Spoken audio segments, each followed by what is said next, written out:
नमस्कार साथियों, आज विश्व महाविद्यालय के ऑनलाइन प्लेटफॉर्म पर आपका स्वागत है। आज हमारा टॉपिक है लिक्विड स्टेट। इसकी पहले की क्लासेस में हम लोगों ने 4 टॉपिक पढ़ चुके हैं, जिसमें आप लोगों ने देखा था पहला टॉपिक था आपका केमिकल काइनेटिक्स। इसके बाद हम लोगों ने देखा था थ्योरी ऑफ केमिकल काइनेटिक्स, ठीक है, वो आपका दूसरा टॉपिक था वो। और तीसरा टॉपिक हमने देखा था केमिकल इक्विलिब्रियम, ठीक है।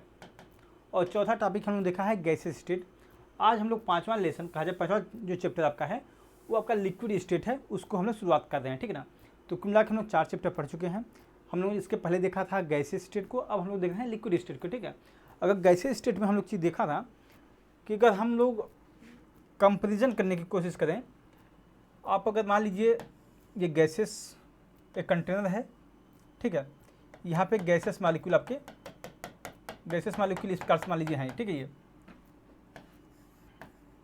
गैस है और आपका ये दूसरा कंटेनर है, इसमें आप लिक्विड तरल पदार्थ रखे हुए हैं, ठीक है ना। और तीसरा आपका है सॉलिड, कोई भी मटेरियल आपका है, ठीक है। ये आपका ये सॉलिड है, ये आपका लिक्विड है। एक चीज़ हम लोगों ने देखा था गैसेस स्टेट में जो मालिक्यूल थे, जो गैसेस मालिक्यूल होते हैं, इनकी बीच की दूरी काफ़ी होती है, जिसकी वजह से इनके बीच में इंटरमॉलिक्यूलर फोर्स ऑफ अट्रैक्शन नहीं बन पाता है, जिसकी वजह से ये आपस में बहुत दूर दूर मालिक्यूल रहते हैं, ठीक है। अब इनके बीच में अगर अट्रैक्शन नहीं होता है, इसीलिए ये आपके गैसेस स्टेट में मतलब बहुत दूर होने की वजह से आपके गैसेस मालिक्यूल के गैसेस फॉर्म में रहते हैं, ठीक है।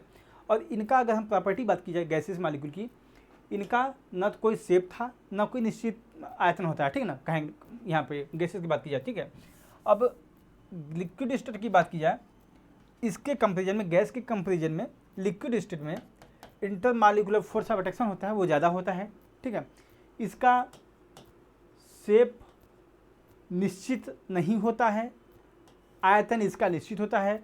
शेप इसलिए इसका निश्चित नहीं होता है, आप कोई भी द्रव पदार्थ है, तरल चीज़ें हैं, अगर उसको हम बाल्टी में रखेंगे तो उसका बाल्टी में शेप हो जाएगा, ठीक है।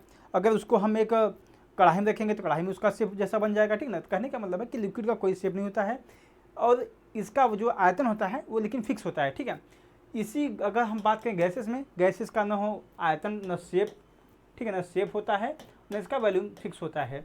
यहाँ पे क्या बात कर सकते हैं, इसका आयतन तो फिक्स होता है लेकिन इसका शेप लेस होता है, ठीक ना। ये गैसेस लिक्विड स्टेट की बात हुई। इनके बीच में एक चीज़ और है, इनकी काइनेटिक एनर्जी बोला जाए ज़्यादा होती है, ठीक ना। जो गैसेस मालिक्यूल होते हैं इनकी काइनेटिक एनर्जी ज़्यादा होती है। अब बात की जाए लिक्विड स्टेट की, तो इससे काइनेटिक एनर्जी लिक्विड स्टेट की कम होती है।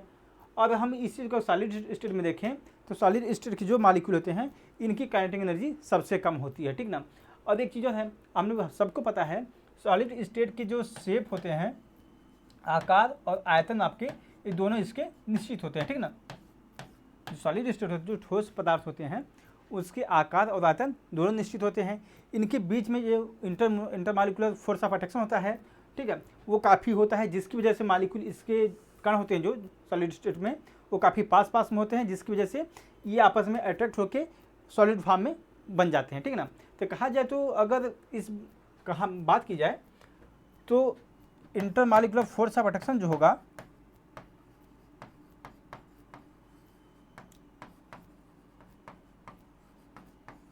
ये अगर हम कहें लिक्विड में, ठीक है, गैसेस से बात करते हैं पहले, गैस में सबसे कम होता है, ठीक है।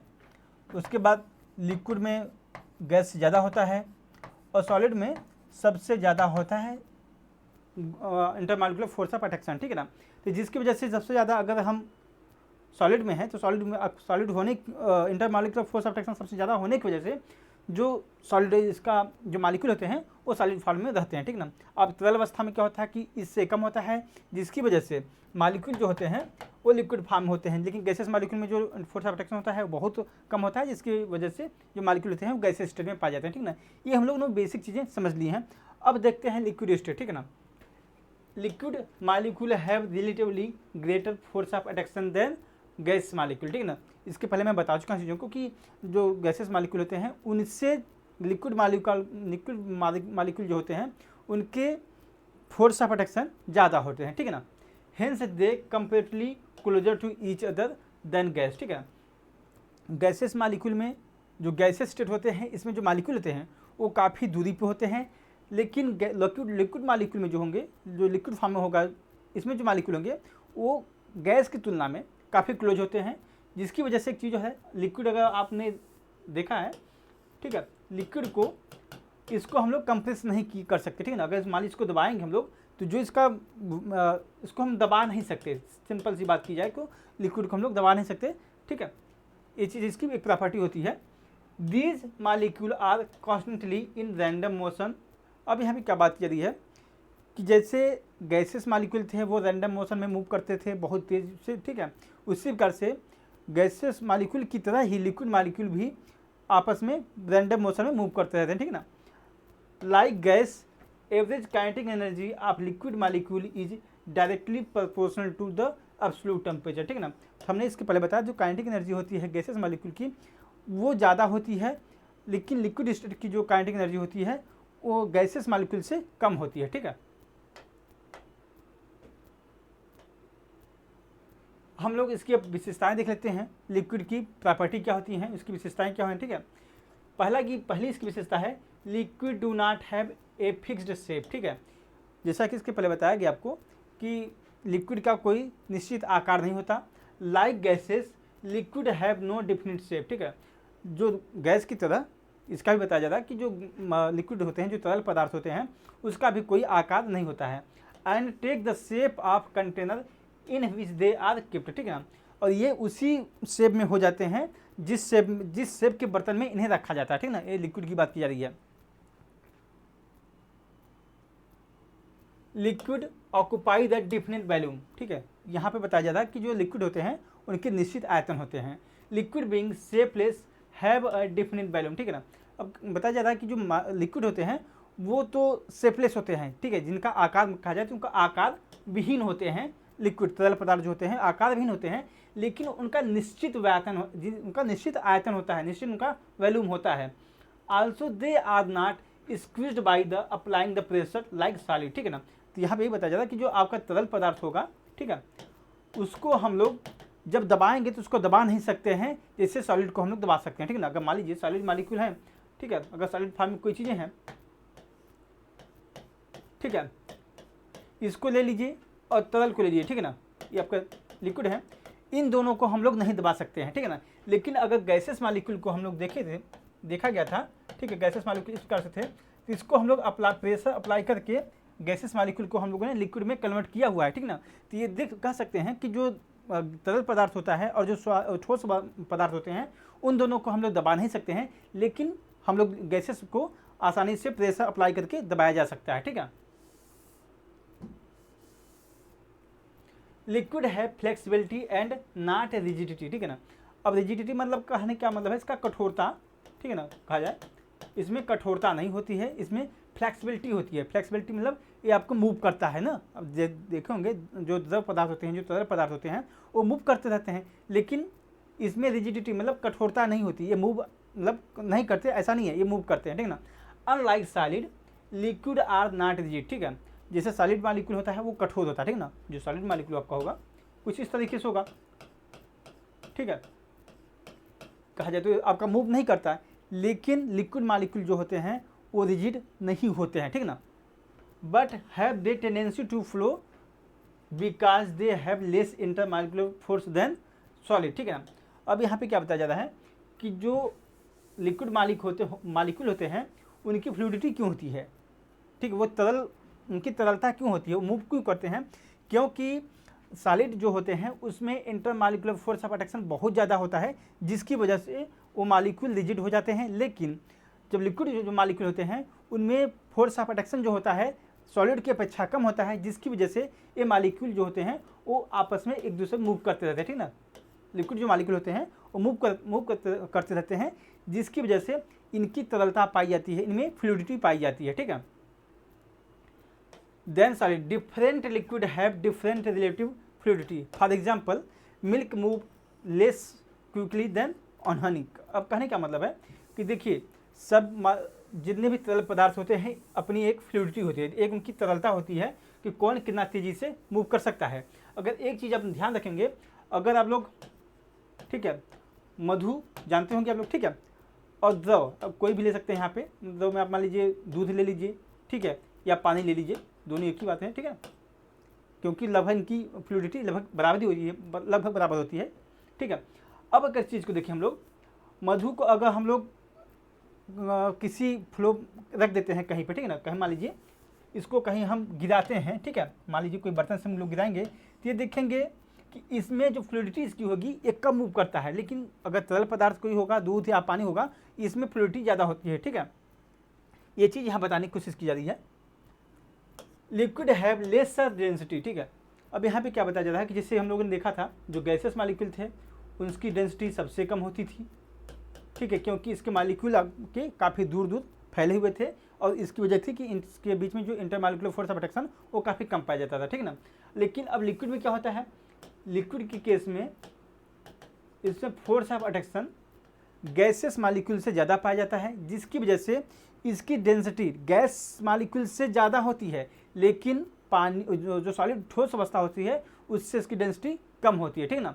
Liquid have lower density compare to solid, ठीक है ना। यहाँ पे ही बात की जा रही है कि जो लिक्विड मालिक्यूल होते हैं उनकी डेंसिटी गैस से तो ज़्यादा होती है, ठीक है ना, लेकिन सॉलिड से कम होती है। As inter particle gap in liquid are more than those in solid, ठीक है ना। अब यहाँ भी बताया जा रहा है कि जो गैसेस मालिक्यूल होते हैं इनके जो लिक्विड मालिक्यूल होते हैं इनके बीच में जो गैप होता है वो ज़्यादा होता है सॉलिड की वजह, सॉलिड की अपेक्षा के, जिसकी वजह से मालिक्यूल इसमें यहाँ पे बोल सकते हैं मूव करते रहते हैं, या फिर इनकी जो डेंसिटी इसी वजह से कम होती है, ठीक है। अब but ice in its solid float on water, ठीक है। अब यहाँ पे क्या बताया जा रहा है कि आपने देखा होगा जो आइस जो बर्फ़ होती है वो पानी के ऊपर तैरती रहती है, ऐसा क्यों, ठीक है ना। इसका हम लोग आंसर आज ढूंढ लेते हैं कि आखिर पानी में बर्फ़ आखिर में तैरती क्यों है, ठीक ना। तो both the form are chemically same, ठीक है, जिससे जो आइस होता है, ठीक है, ये भी पानी से बनता है, इसका भी फॉर्मूला बोलेंगे तो H2O ही बोलेंगे, और पानी का तो आपका फॉर्मूला H2O होता ही है, ठीक है। जब दोनों H2O केमिकली में इसका फॉर्मूला होता है तो ऐसा क्यों होता है कि जो पानी के ऊपर बर्फ़ तैरती रहती है, ठीक है। ये चीज़ कैसे पॉसिबल है, यहाँ पे बताया जा रहा है कि ice has more porous structure than water, ठीक है। जो आइस बर्फ़ होती है इसमें अगर ध्यान से देखेंगे तो छोटे छोटे छिद्र पाए जाते हैं, जिसकी वजह से इसकी डेंसिटी पानी से कम हो जाती है, और जब डेंसिटी बर्फ़ की पानी से कम हो जाती है तो यहाँ पे कह सकते हैं कि पानी जो के ऊपर आपका बर्फ़ तैरता रहता है, ठीक ना। Ice has more porous structure than water which result in less density of ice than water at given mass, hence ice float on water surface, ठीक है। तो यहाँ पे यही बताया जा रहा है कि जो बर्फ़ होती है उसमें ज़्यादा पोरस स्ट्रक्चर होते हैं, जिसकी वजह से इसकी डेंसिटी पानी की तुलना में कम हो जाती है, और इसके कारण से पानी पे बर्फ़ तैरता रहता है। काइनेटिक एनर्जी ऑफ यहाँ पे लिक्विड पार्टिकल, ठीक है, यहाँ पे लिक्विड पार्टिकल होगा, particle is more than solid, ठीक है। The molecule in liquid state are less density packed than solid state resulting in weaker intermolecular force attraction, hence the kinetic energy of molecule in liquid is comparatively greater than solid state which increase. अब देखिए यहाँ पे क्या बताया जा रहा है, हम लोगों ने गैसेस मालिक्यूल जब पढ़े थे वहाँ पे काइनेटिक एनर्जी गैस मालिक्यूल के सबसे ज़्यादा होती है, क्योंकि यहाँ पे इंटरमॉलिक्यूलर जो फोर्स ऑफ अट्रैक्शन होता है वो काफ़ी कम होता है, और हम टेम्परेचर इसको बढ़ाएंगे तो इसकी जो मालिक्यूल होंगे गैस मालिक्यूल उसकी एनर्जी ज़्यादा हो जाएगी और इसकी काइनेटिक एनर्जी भी बढ़ जाती है, ठीक ना। अब उसी क्रम में हम लिक्विड के देखें, लिक्विड में भी इसमें फोर्स ऑफ अट्रैक्शन जो होता है अणुओं के बीच में इसके गैस मालिक्यूल से तो ज़्यादा होता है लेकिन सॉलिड से कम होता है, ठीक ना, जिसकी वजह से इसमें भी लेस डेंसिटी होती है और इसके मालिक्यूल बोला जाए इससे दूरी पाए जाते हैं ना। इसके कंपेरिजन में सॉलिड के कंपेरिजन में लिक्विड जो मालिक्यूल होंगे वो दूरी पर पाए जाते हैं, जिसकी वजह से इनकी काइनेटिक एनर्जी ज़्यादा होती है, ठीक ना। लेकिन सॉलिड मालिक्यूल में क्या होता है, इसमें जो काफ़ी क्लोज पैकिंग होती है मालिक्यूल की, जिसकी वजह से हायर डेंसिटी होती है और मालिक्यूल एक दूसरे के साइड मूव बहुत कम कर पाते हैं, ठीक है, जिसकी वजह से इसकी काइनेटिक एनर्जी सबसे कम होती है, ठीक है। लेकिन अगर हम टेम्परेचर अगर की बात की जाए, टेम्परेचर अगर बढ़ाएंगे हम गैसेस मालिक्यूल पे तो इसकी काइनेटिक एनर्जी बढ़ेगी, अगर लिक्विड पे भी हम टेम्परेचर बढ़ाएंगे तो इसकी भी काइनेटिक एनर्जी बढ़ेगी, ठीक है ना। और सॉलिड की भी बढ़ती है लेकिन कंपेरेटिवली थोड़ा कम बढ़ती है, ठीक है ना। इन दोनों के कंपेरेटिव में इनकी सॉलिड की जो काइनेटिक एनर्जी होती है वो कम बढ़ती है।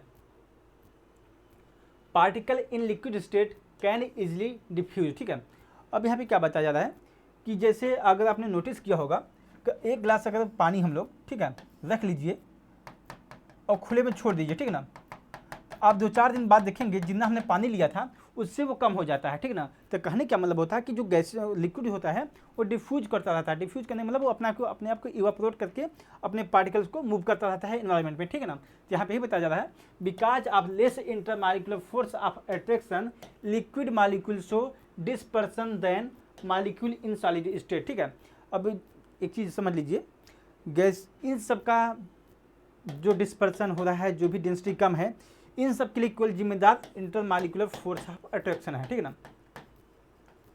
इंटरमॉलिक्यूलर फोर्स ऑफ अट्रैक्शन, ये चीज़ें जिसमें कम ज़्यादा हैं तो वो सब सारी चीज़ें डेंसिटी को प्रभावित करेंगी, इनकी काइनेटिक एनर्जी को प्रभावित करेंगी, इस सॉलिड होने के लिए प्रभावित करेंगी कि कोई चीज़ मॉलिक्यूल आपका जो अगर मान लीजिए सॉलिड होगा, गैस होगा या फिर लिक्विड होगा, वो सब सारी चीज़ें आपके इंटरमॉलिक्यूलर फोर्स ऑफ अट्रैक्शन जो होगा वो ही डिसाइड करता है, ठीक ना। अगर इंटरमॉलिक्यूलर फोर्स ऑफ अट्रैक्शन बहुत ज़्यादा हुआ तो आपका सॉलिड हो जाएगा, अगर कुछ कम हुआ तो आपका लिक्विड हो जाएगा, अगर बहुत ही कम हुआ तो आपका गैसेस स्टेट में वो पदार्थ आपका गैसेस स्टेट में एग्जिस्ट करेगा, ठीक ना। तो कहने क्या मतलब है कि यहाँ पे सब कुछ इंटरमॉलिक्यूलर फोर्स ऑफ अट्रैक्शन का है चक्कर, ठीक है। अगर देखें because less intermolecular force of attraction liquid molecule show dispersion than molecule in solid state, ठीक है। अब यहाँ पे देखेंगे सॉलिड स्टेट में जैसा मैंने बताया कि इंटरमॉलिक्यूलर जो फोर्स ऑफ अट्रैक्शन होता है सबसे ज़्यादा होता है, ठीक है ना, लेकिन लिक्विड में कम होता है, लेकिन गैसेस स्टेट में बहुत ही कम होता है।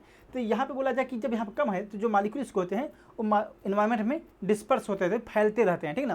तो इसी की वजह से इसका जो आयतन होता है, मतलब एक गिलास पानी का हम लोग अगर इन्वायरमेंट में 2-3 दिन के लिए रख देंगे तो कुछ ना कुछ इसका पानी कम हो जाता है। तो कारण यही है कि इसके जो मॉलिक्यूल होते हैं वो डिस्पर्स होते रहते हैं। और डिस्पर्स किस फॉर्म में होते हैं कि आपने देखा होगा इसका वेपराइजेशन होता रहता है, ठीक है ना। तो ये चीज़ें घटती रहती हैं जिसकी वजह से पानी इसका कम हो जाता है, ठीक है ना। This property is responsible for intermixing of different liquid, for example water and alcohol, ठीक है। वाटर और एल्कोहल आपने देखा होगा, ठीक है, आराम से देखा होगा इस चीज़ों को। तो वाटर और एल्कोहल को अगर हम लोग मिलाते हैं तो आसानी से मिल जाते हैं। इसका कारण यही है कि जो वाटर होता है एल्कोहल के साथ आसानी से डिस्पर्स हो जाता है, ठीक है ना। इसके मॉलिक्यूल जो होते हैं एल्कोहल में आसानी से मिल जाते हैं, ठीक है। तो ये चीज़ें आसानी से होने का कारण यही है कि इसकी जो डिफ्यूजन जो लिक्विड होते हैं वो डिफ्यूज आसानी से कर जाते हैं और आसानी से ये एक दूसरे में मिल जाते हैं, ठीक है ना। तो ये इसकी प्रॉपर्टी कुछ थी। अब हम लोग नेक्स्ट क्लास में देखेंगे लिक्विड की प्रॉपर्टी क्या होती हैं, ठीक है ना, सॉरी विशेषताएं देखेंगे, ठीक है। इसको हम लोग देख सकते हैं कि फिजिकल प्रॉपर्टी ऑफ लिक्विड हम लोग नेक्स्ट क्लास में देखेंगे, जिसमें हम देखेंगे vapour pressure, surface tension, viscosity और रिफ्रैक्टिव इंडेक्स, ठीक है।